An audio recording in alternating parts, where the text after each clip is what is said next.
All right, welcome back. Time for us to go into another conversation, and this time we're looking at the task ahead of Governor of Anambra State, Professor Charles Soludo, who was inaugurated last week, with the Executive Director, Development Specs Academy, who is a leadership and governance consultant, Dr. Okey Ikechukwu. He joins us now in the studio. Dr. Ikechukwu, good to have you with us. My pleasure, thank you. All right, you're from Anambra, so let's go straight to the point. Dr. Soludo has been appointed.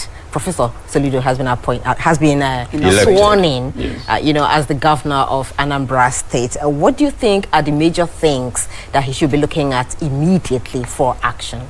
I would rather start from what he looked at before contesting. He took time to study the environment, so evidence-based of the environment, Anambra environment, citizenship, political habits, the local economy, and then the challenges of the environment. He took time to put that together and then concluded that for this state to work, you have to sit down and tabulate its resources, human and material, and that if he's going to govern effectively, he must deploy the right type of human capital. And you could see the steps he took before he was sworn in. But over and above all of that is a concern about a new set of values, new set of economic values, new approach to management of state resources, a new approach to how to manage the Anambra youth. On the question of value, just a single example will do.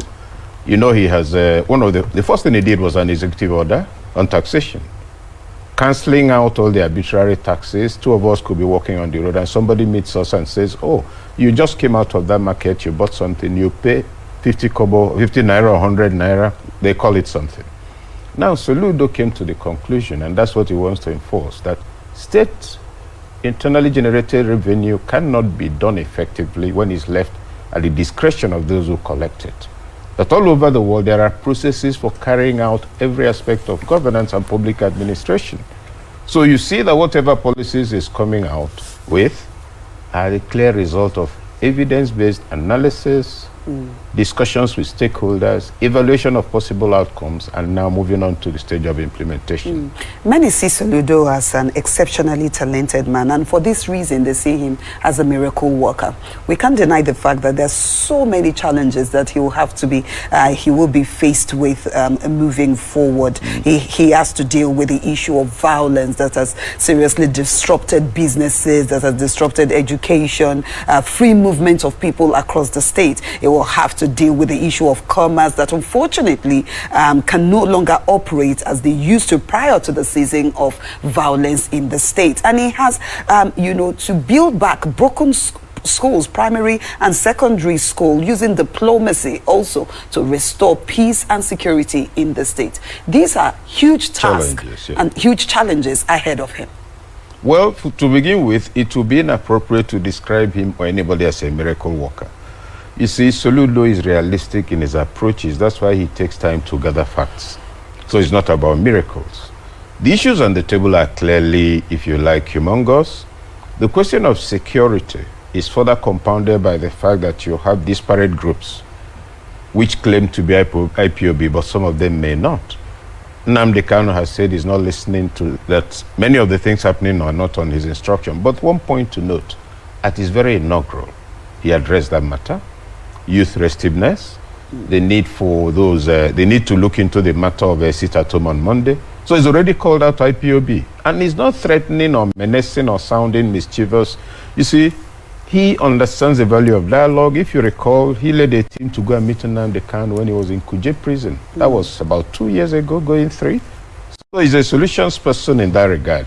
So the question of he's only been sworn in a few days ago, we expect that conversations will take place with various stakeholders, youth organizations, and in response to that is intervention on the inauguration day, the IPOB has indicated, and some youth organizations have indicated, is a desire to dialogue. So that in itself is a form of containment, but that dialogue must lead to sustainable outcomes. That's number one. Number two, at the level of commerce, yeah, there's a challenge of roads in the state. Schools are in a state of disrepair.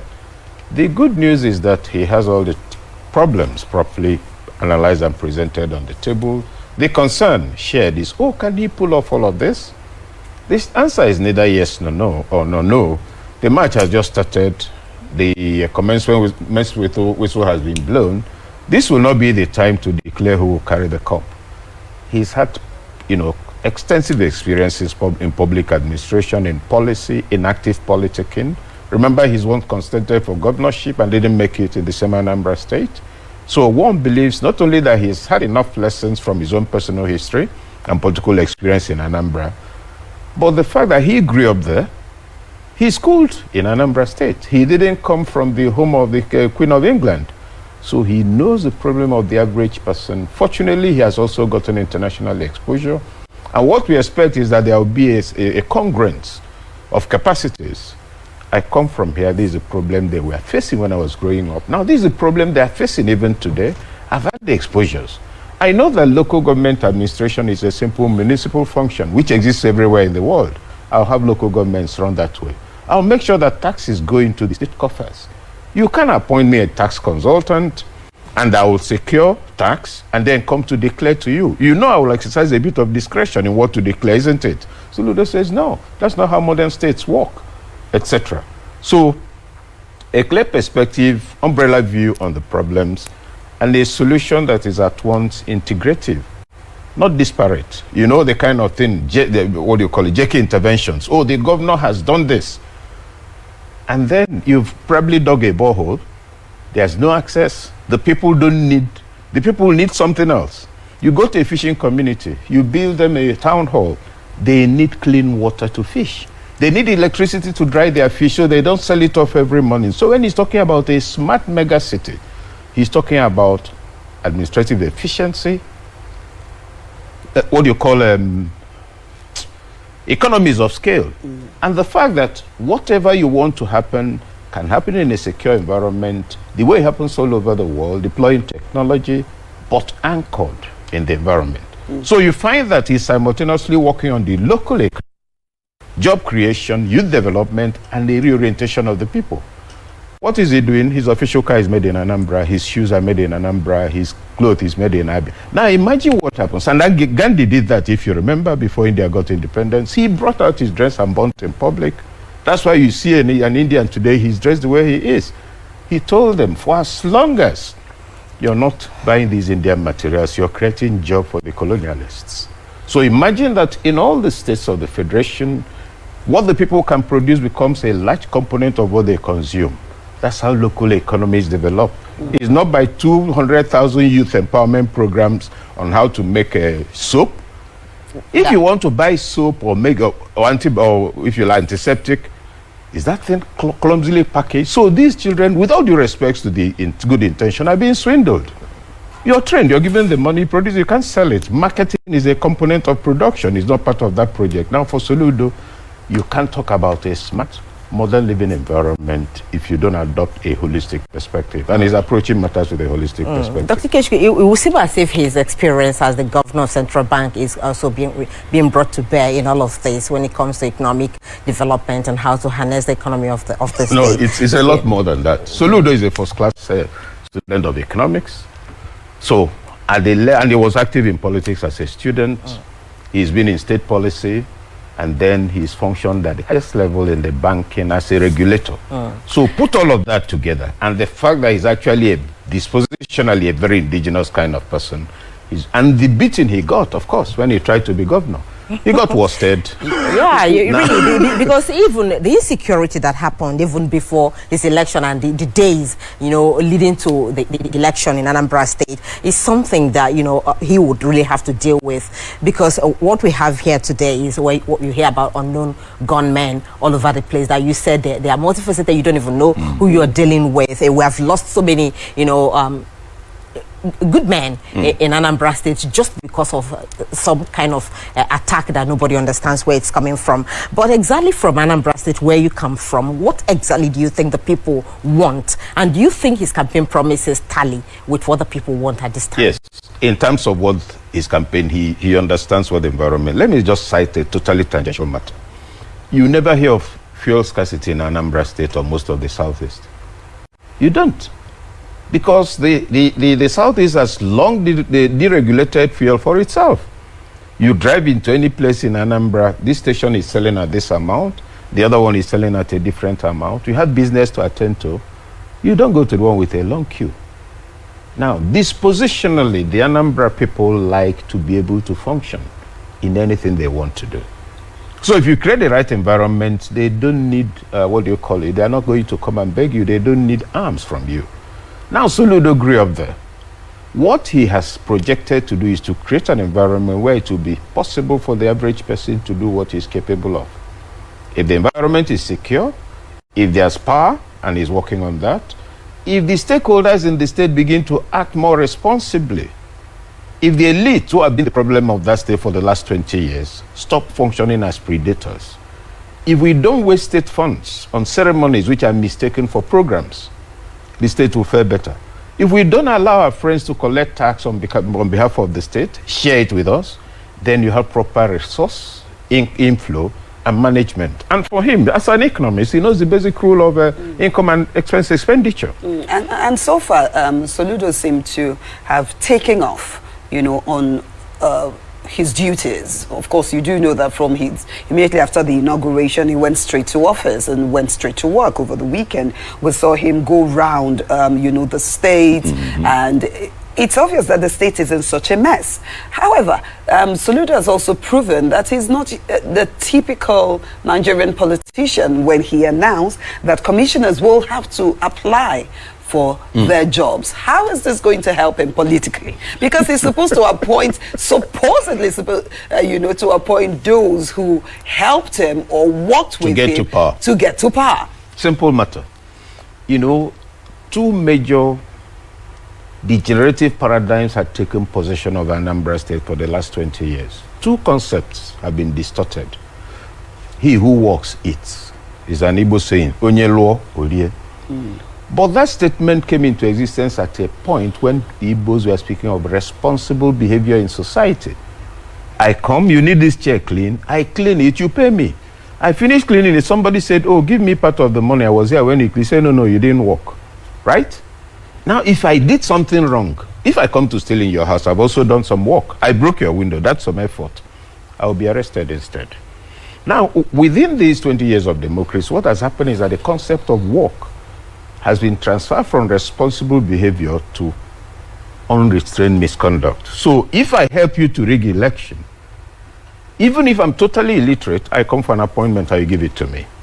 So that whole thing, that's why I mentioned at the beginning, there's a value orientation element in this trajectory. That's as for that. Then there's the other concept of the goat follows the person who is carrying green leaves, actually palm fronds. It used to be an admonition in Igbo land. Only a goat will follow you because you have what it can eat.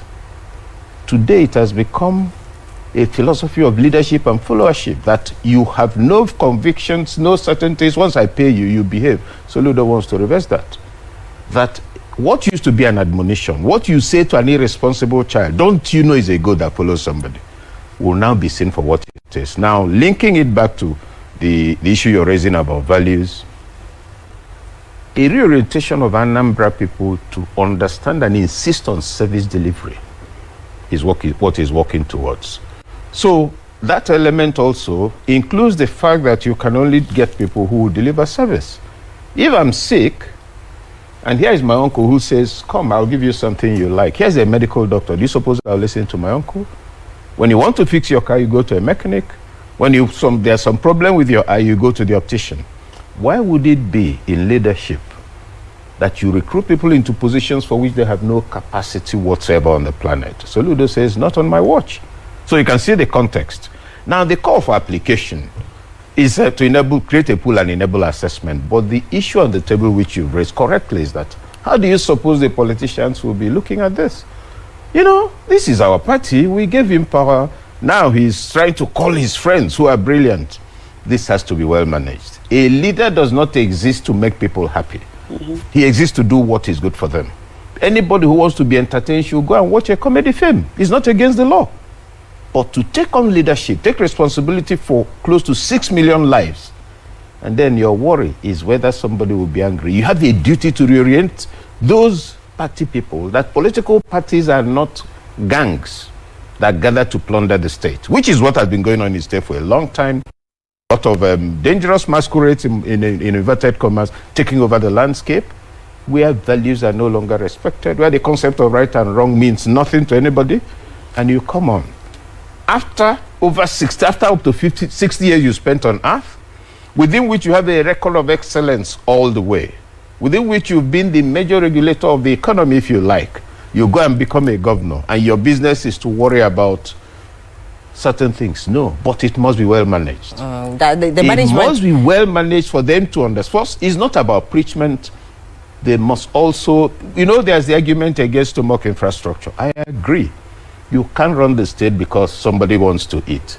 But the man who, in addition to not eating, also does not have character and restraining values will become part of your security problem. So that management is an important element, and it has to begin with sober conversations with the party leadership, a progressive orientation of the party members, but not, if you like, directives, not condemnatory language, which fortunately is not being used.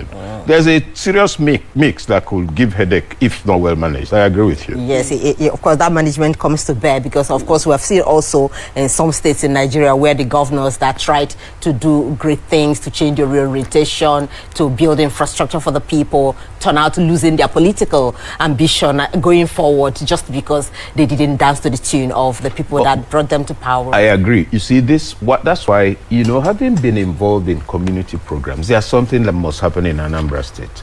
In every environment, ask yourself, what are the power centers? Supposing I have a program to run in Kano State, and I go to Kano dressed like this and I'm talking to the people, I won't get 10% endorsement. Fact. But I get to Kano and go and talk to the emir or the governor and some imams, and the program is called, the fact that a power center is sitting beside me secures me 50% endorsement before I open my mouth. It exists everywhere. I come to your village, I want to talk to your people. I look out, I speak to the traditional ruler, speak to the town union president, and the town union president accompanies me to the venue. Your people will come. Now, what needs to happen in Anambra State is that the concept of the mega city has to be broken down to the LCM. There has to be roundtables, not lectures with traditional rulers. This is what it means. We've always been an efficient people. Actually, in ancient times, we ran smart cities because things were well coordinated. There were efficiencies, Pawan tapas. We knew those who would walk on the village stream road and all of that. That's one group. Town union presidents, then there's federation of town union presidents, then all the youth leaders in the state, then all the women leaders in the state, then all religious leaders. Now, and then all heads of school. Not only heads of school, all prefects. With that conversation gets a drill down, it becomes a statewide conversation. You then have people ownership. Now, if it's not cascaded like this, you're going to have limited buy-in, not because people are not interested, but because they don't know, they don't have the full picture. So they will wait for, the governor will appear. That would be exciting. But that drill down to create confusion, to create conviction. Because the average Anambra person, if you speak to him, he or she will tell you, it is not right. This is not how we used to behave. Now, somebody comes to you and tells you, remember, this is not how you used to behave. He says yes. And he tells you, these and these are the things we need to do. Do you agree? You say yes. At least 60% buy-in. There will be pressures initially, but that drill down must be done. And it's not just the governor. He can't go everywhere. Yeah. The local power centers have to be extracted and deployed, such that by the time you have the full scale, you could always call XYZ. They will tell you what the government is about. Now, that needs to happen quickly too. Otherwise, we'll see the movement and activities of the government, or the governor, and then no follow-up, no backup, and that might create a backlash. We won't want that. All right, we're going to have to leave it here, Dr. Okey Ikechukwu. Thank you very much for your time. Dr. Ikechukwu is the Executive Director, Development Specs Academy, who is a leadership and governance consultant. He joined us to take a look at the task ahead of the Governor of Anambra State, Professor Charles Soludo, who was inaugurated last week. Once again, Dr. Ikechukwu, thank you for your time. My pleasure.